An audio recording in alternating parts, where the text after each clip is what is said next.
Mga minamahal kong mga kababayan, sa ngalan po ng aking pamilya, ako'y taus-puso pong nagpapasalamat sa natatanging pagtitiwala na ipinagkaloob ninyo sa akin at sa pagkakataong makapaglingkod bilang isang senador ng ating bansa. Ang tagumpay na aking nakamit ay tagumpay po nating lahat. Para sa akin po, ito ay tagumpay na rin ng pag-iral ng demokrasya sa ating bansa. Isang panibagong yugto na nangangailangan ng nagkakaisang pagkilos para sa kabutihan ng ating bansa.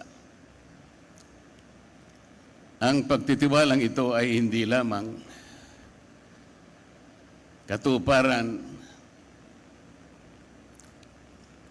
ng isang karangalan na iginawad sa akin. Higit sa lahat, ito po ay sumasagisag sa isang mahalaga ngunit mabigat na pananagutan. Ang paglilingkod ng buong katapatan.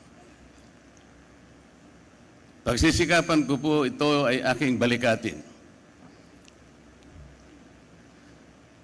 hanggang sa aking mapatunayan sa inyong lahat na ako po ay karapat-dapat sa iginawad ninyong pagtitiwala. Ang kailangan po natin ngayon ay pagtutulungan, hindi hidwaan.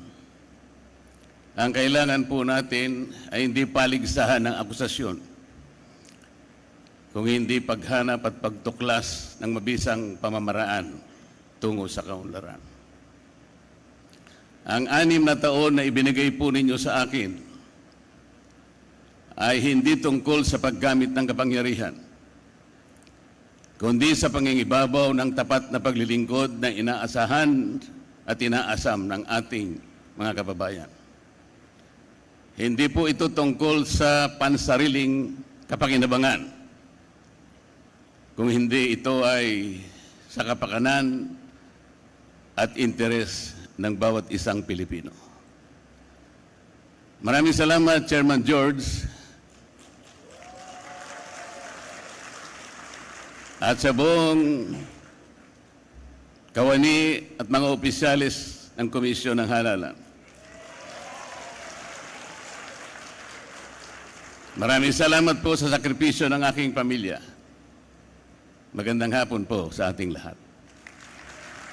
Operation Impeachment Trial isama. Preparado ako talaga. Maniwala ka sa akin.